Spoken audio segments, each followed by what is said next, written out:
여러분 안녕하십니까? 광주 MBC 뉴스데스크입니다. 8월 29일, 오늘은 일제의 나라를 빼앗겼던 경술국치일입니다.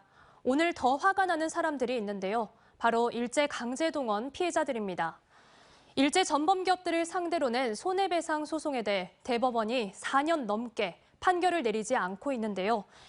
우리 정부가 대법원의 판결을 미뤄달라고 요청하고 있기 때문에 더 답답해하고 있습니다.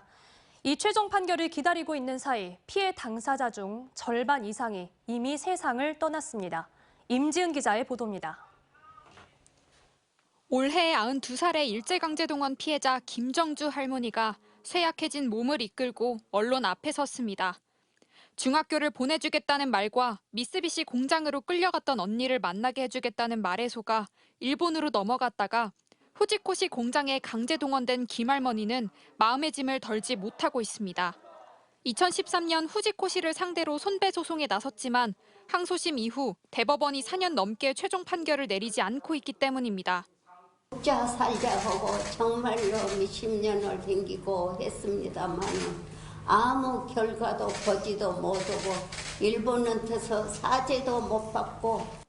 대법원 판결이 늦어지는 데는 여러 이유가 있겠지만 우리 외교부의 요청도 영향을 미친 것으로 피해자들은 주장하고 있습니다.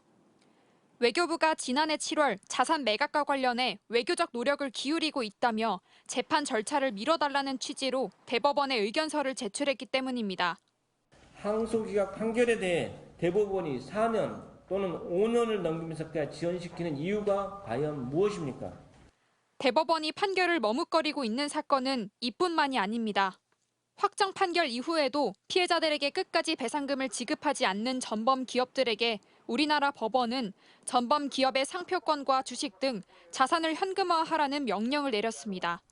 하지만 기업들이 이 명령을 다시 거부하면서 마지막 관문인 대법원의 결정만 남게 됐는데 이마저도 허송세월 길어지고 있습니다.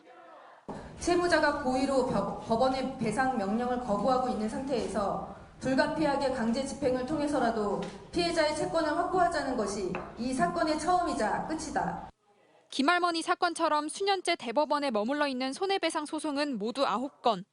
소를 제기한 피해 당사자 31명 중 생존해 있는 원고는 이제 10명밖에 되지 않습니다. MBC 뉴스 임지은입니다.